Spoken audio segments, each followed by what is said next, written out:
بسم اللہ الرحمن الرحیم۔ السلام علیکم۔ آج کی ویڈیو 11ویں جماعت کے اسٹوڈنٹس کے لیے ہے جن کا ان قریب اردو کا پیپر ہونے والا ہے۔ تو یہ میں نے کچھ امپورٹنٹ جو ہے کوسچنس وغیرہ جو ہے وہ نکالے ہیں تاکہ میں آپ کے ساتھ شیئر کر دوں، آپ اس کی پریپریشن کر لیں اچھے طریقے سے۔ کچھ تھوڑا میں آپ کو گائیڈ بھی کر دوں گی کہ آپ نے پیپر کیسا کرنا ہے، اس میں کیا کیا لکھنا ہے کیا نہیں لکھنا۔ ٹھیک ہے جی، تو آئیے دیکھتے ہیں کہ آپ کے پیپر کے کتنے پارٹ ہیں اور اس میں کیا کیا کوسچنس ہیں۔ تو حصہ الف جو ہے اس میں سوال نمبر 1 یعنی کہ اس میں ایک ہی کوسچن آئے گا جو کہ ہوگا کثیر الانتخابی سوالات کا۔ اور یہ کہاں سے آئے گا اس کے بارے میں کچھ نہیں کہہ سکتی، کیونکہ کثیر الانتخابی سوالات کے لیے آپ کو مکمل سلیبس کا مطالعہ کرنا ہوگا، پوری بک پڑھنی ہوگی، کیونکہ کہیں سے بھی کچھ بھی پوچھا جا سکتا ہے۔ ہاں، یہ بات اپنے ذہن میں ضرور رکھیے گا کہ گرامر وغیرہ جو ہے اس کی ڈیفینیشنس جو ہے اس کو بھی ساتھ میں ضرور دیکھ لیجیے گا کہ اسباق کے نام، ٹھیک ہے، اور ان کے مصنف، جو غزلیں ہیں ان کے شاعروں کے نام وغیرہ وغیرہ، نظموں کے شاعروں کے نام، یہ تمام چیزیں جو ہے وہ پوچھی جا سکتی ہیں MCQs میں۔ ٹھیک ہے، تو آپ اس کو اچھے طریقے سے دیکھ لیجیے گا تاکہ آپ کو کسی طرح کی مشکل نہ ہو۔ دوسرا کوسچن جو ہے وہ ہے تشریح کے لیے غزلیات۔ میں نے آپ کے ساتھ شیئر کی ہیں کہ کون کون سی غزلیات امپورٹنٹ ہیں۔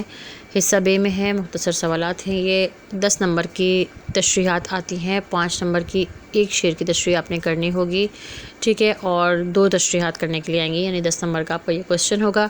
ٹھیک ہے، امپورٹنٹ جو غزلیں ہیں وہ میں نے آپ کے سامنے لکھ دی ہیں، آپ اس کو دیکھ لیجئے۔ آپ نے لکھنا کیا ہوگا، شعر آپ نے پڑھا، شعر دیکھا، حوالہ نظم لکھیں، حوالہ غزل لکھیں کہ کس غزل سے لیا گیا ہے، ٹھیک ہے، اور اس کے بعد آپ تھوڑا سا حوالہ شاعر لکھ کے تھوڑا سا تعارف شاعر لکھ دیجئے، 3 لائنوں میں 2 لائنوں میں جتنا آپ لکھ سکتے ہیں، اس کے بعد اس کی تشریح کر دیجئے، ٹھیک ہے۔ تو یہ آپ کا کوسچن جو ہے وہ کمپلیٹ ہو جائے گا۔ مطلب کوشش کیجئے کہ ایک پیج پہ ایک تشریح کریں اور ایک پیج سے کم نہ ہو، جس میں حوالہ اور تعارف وغیرہ سب کچھ شامل ہو، ٹھیک ہے۔ اس کے بعد کوسچن نمبر 3 آئے گا آپ کا اقتباس کی تشریح کے لیے اسباق۔ میں نے آپ کے ساتھ شیئر کیے ہیں، یہ آپ دیکھ سکتے ہیں، 10 نمبر کا یہ کوسچن ہوگا، ٹھیک ہے۔ 10 نمبر کا آپ نے لکھنا ہوگا، اقتباس دیا ہوا ہوگا، اس میں بھی آپ نے یہ کرنا ہوگا حوالہ سبق، حوالہ مصنف، یہ لازمی آپ نے تحریر کرنا ہے، ٹھیک ہے۔ بے شک آپ صرف حوالہ سبق کی ہیڈنگ ڈالیں، سبق کا نام لکھ دیں، ٹھیک ہے۔ سوال دیا ہوگا جیسے کچھ بھی پیراگراف دیا ہوا ہے، قومی اتفاق سے دیا ہے، آپ حوالہ سبق لکھیں، قومی اتفاق لکھ دیں، ٹھیک ہے، کہ اسے دیا۔ اس کے بعد حوالہ مصنف، قومی اتفاق کی مصنف کون ہے، سر سید احمد خان۔ اس کے بعد جو نیکسٹ ہیڈنگ آئے گی وہ آپ کی تعارف مصنف کی آئے گی، ٹھیک ہے، تعارف شاعر کی نہیں، تعارف مصنف کی آئے گی۔ آپ اس میں 3 لائنوں میں کوشش کریں، 3 سے 4 لائنیں، جو خاص اہم باتیں ہوتی ہیں ان کے بارے میں آپ لکھ دیجئے، اور پھر سیاق و سباق 2 لائن کا لکھ دیجئے، اور اس میں بتا دیجئے کہ قومی اتفاق میں کیا کہا گیا ہے، کس چیز کے بارے میں بات کی گئی ہے، سر سید احمد خان نے کس چیز پر اس پہ زور دیا ہے۔ اس کے بعد آپ اس کو آسان الفاظ میں اس کی تشریح کر دیجئے جو بھی آپ کو پیراگراف دیا گیا ہو، ٹھیک ہے۔ تو آپ کا یہ 10 مارکس کا 10 مارکس کا کوسچن جو ہے وہ کیا ہو جائے گا، کمپلیٹ ہو جائے گا۔ نیکسٹ کوسچن جو ہے آپ کا، اس میں آپ نے لکھنا ہے مرکزی خیال نظموں کے یا پھر بند کی تشریح، دونوں میں چوائس ہوتی ہے، اس میں سے کوئی ایک کرنا ہوتا ہے، 10 نمبر کا ہی ہوتا ہے۔ اس میں بھی آپ نے ویسے ہی لکھنا ہے کہ آپ نے کیا کرنا ہے کہ نظم کا نام لکھنا ہے، شاعر کا نام لکھنا ہے، پھر تعارف شاعر لکھنا ہے، اور پھر آپ نے کیا کرنا ہے، اس بند کی جو ہے تشریح کر دینی ہے۔ اگر مرکزی خیال لکھ رہے ہیں تو مرکزی خیال جو ہے اس کو رائٹ کر دیجئے، تو آپ کا یہ کوسچن جو ہے کیا ہو جائے گا، کمپلیٹ ہو جائے گا۔ اچھا جی، اس کے بعد نیکسٹ کوسچن جو آتا ہے وہ ہے اسباق کے خلاصے۔ یہ 4 چیپٹر آپ کے سامنے جو دیے گئے ہیں، اسباق کے خلاصے، ان کو آپ دیکھ لیجئے۔ اس میں ایک جو دوسری چوائس آتی ہے وہ کیا آتی ہے، کوسچنز کرنے کے لیے آتے ہیں کہ 8 کوسچن دیے ہوئے ہوتے ہیں اور 5 کرنے ہوتے ہیں، ٹھیک ہے۔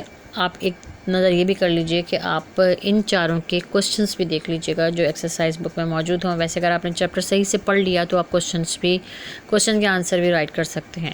خلاصے میں بھی آپ نے یہ کرنا ہے کہ آپ نے سبق کا نام لکھا، مصنف کا نام لکھا، پھر تعارف مصنف لکھا، ٹھیک ہے، اور پھر اس کے بعد خلاصہ آپ نے جو ہے وہ لکھ دیا، اور آرام سے آپ کا خلاصہ جو ہے 1/3 ہوتا ہے، یعنی کہ اگر آپ کا چیپٹر جو ہے وہ 3 پیجز کا ہے تو 1.5 پیج کا آپ جو ہے آپ اس کا خلاصہ تحریر کریں۔ اس کے بعد جو آپ کا مین کوسچن ہے وہ حصہ جیم میں 20 مارکس کا۔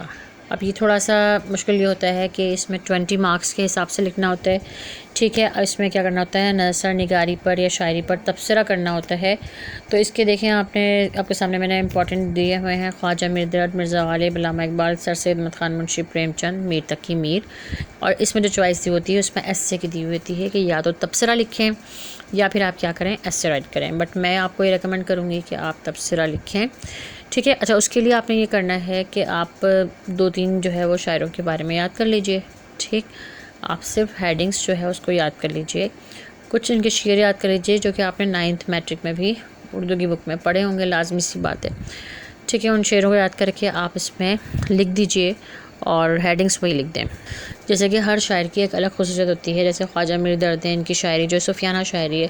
غالب کی شاعری جو ہے جدید شاعری ہے. میر تقی میر کی شاعری جو ہے درد و غم کی شاعری ہے. اسی طرح علامہ اقبال جو ہے ان کی شاعری جو ہے اصلاحی ہے، اور انہوں نے جو لکھی ہے وہ مذہب پہ، مومنوں پہ، اس طرح جس طرح شاعری کی ہے.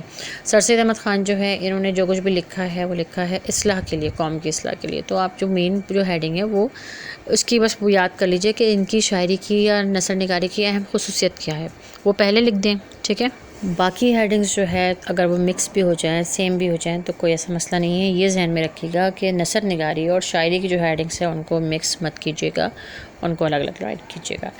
ٹھیک ہے، تو یہ 20 مارکس کا کوسچن ہو جائے گا. آپ نے کرنا ہے کہ کم از کم 4 سے 5-6 پیجز لکھنے پر فوکس کریں گے، زیادہ سے زیادہ لکھیں. جتنا لکھیں گے، پریزنٹیشن اچھی ہو تو آپ انشاءاللہ اس میں ضرور مارکس جو ہے وہ گین کر لیں گے. تو یہ تھا آپ کے ساتھ میں نے جو شیئر کیا ہے، گیسٹ پیپر ہے، ٹارگٹ پیپر ہے. اللہ تعالیٰ آپ کو کامیاب کرے اور جو کچھ میں نے آپ کو بتایا ہے اللہ کرے ہوئے وہ سب کچھ آئے اور آپ کے لیے آسانیاں ہو. اپنی دعاؤں میں ضرور یاد رکھیے گا. Hope for the best. انشاءاللہ آپ کا پیپر اچھا ہوگا. Wish you best of luck. اور اگلی ویڈیو کے ساتھ پھر حاضر ہوں گی. اس وقت کے لیے اللہ حافظ، فی امان اللہ.